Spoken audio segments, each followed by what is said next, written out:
Hello learners, welcome to IAS marathon back with new lesson. In this particular lesson हम बात करेंगे parliamentary groups के बारे में। लास्ट लेसन में पार्लियामेंट्री फोरम्स कंप्लीट हो गई थी, उसके पहले पार्लियामेंट्री कमिटीज़ हमने कंप्लीट की थी, राइट। सो यस, स्टार्ट करते हैं बिना किसी डिले के। And the rational of the group क्या हो सकता है, पार्लियामेंट्री ग्रुप बनाने के पीछे क्या कारण हो सकते हैं। तो M.N. Kaul and S.L. Shakdher, ठीक है, इन्होंने एक्सप्लेन किया है कि क्या रैशनल है इंडियन पार्लियामेंट्री ग्रुप्स के पीछे, है ना।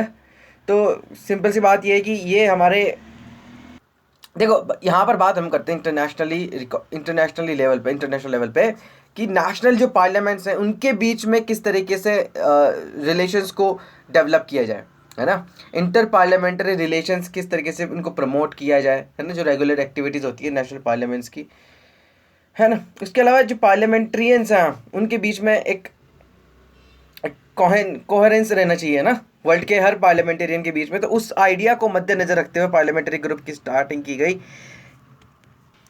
And due to the interdependence of the nation at global level and globalization के टाइम पर this is one of the what this is one of the binding force, right.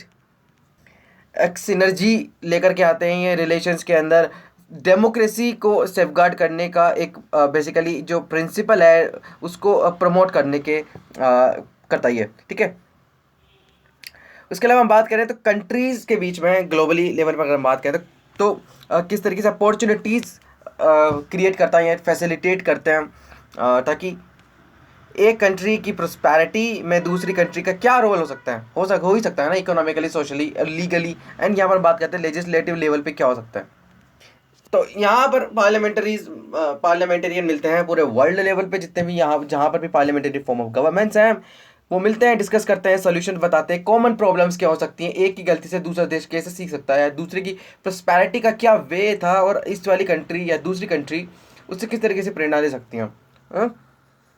So it's more of like a cross fertilization of the ideas, है ना ही सिर्फ older और जो younger parliament है, बल्कि जो पार्लियामेंटेरियंस हम कह सकते हैं कि जो डिफरेंट है पार्लियामेंटरी सिस्टम से, उन पे भी डिस्कशंस होते हैं, जो कि एक बहुत ही कॉम्प्रिहेंसिव कवरेज करते हैं ये लोग, ठीक है। उसके अलावा भी बहुत सी तरीके जैसे किस तरीके से लिंक मेंटेन करते हैं, डेलीगेशंस एक्सचेंज करके, गुडविल मिशंस भेज के, कॉरेस्पॉन्डेंस डॉक्यूमेंट, ये सब जो कि फॉरेन पार्लियामेंट्स के साथ एक कंट्री करती है।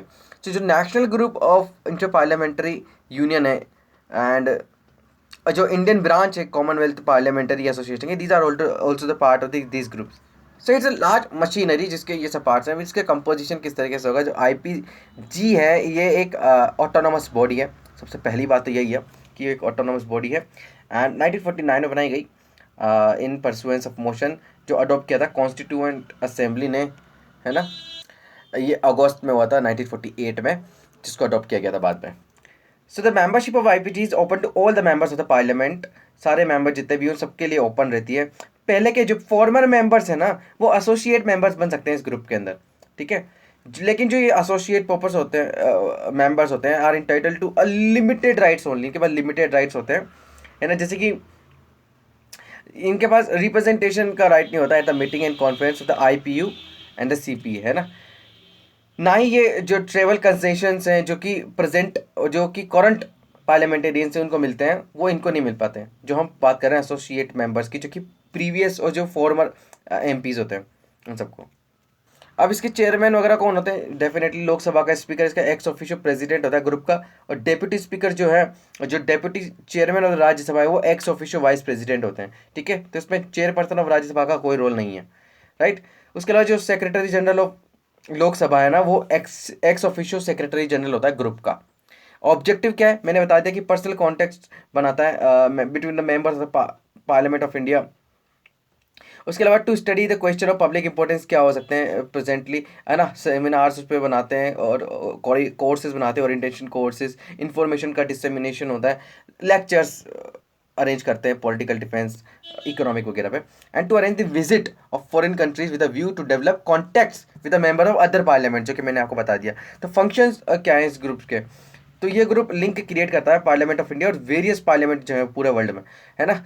गुडविल कॉरेस्पॉन्डेंस एक्सचेंज करते हैं, डॉक्यूमेंट, ये सब मैंने आपको पहले बता दिया कि क्या क्या हो सकते हैं, राइट, आप इसको एक बार नज़र दौड़ा लो, राइट। सो अब यहाँ पर देखो कि जो पार्लियामेंट्री ग्रुप है और जो IPU इंटरनेशनल पार्लियामेंट्री ग्रुप, इसमें क्या यूनियन जो है, इसमें क्या डिफरेंसेस और क्या सिमिलैरिटी है। तो सो IPU जो है वो एक इंटरनेशनल ऑर्गेनाइजेशन है ऑफ द पार्लियामेंट्स, जो कि 100 स्टेट्स की पार्लियामेंट्स होती हैं। एट प्रेजेंट IPU में हम देखें तो 153 पार्लियामेंट्स हैं, 100 नेशन की, इंडिया की भी है ना। इसका काम है कि किस तरीके से पीस एंड कॉपरेशन बनाया जाए between the peoples for the firm establishment of representative institution, क्योंकि एक कंट्री के पार्लियामेंट का एक मेंबर भी कंट्री को रिप्रेजेंट करता है, एक पॉपुलेशन को रिप्रेजेंट करते हैं।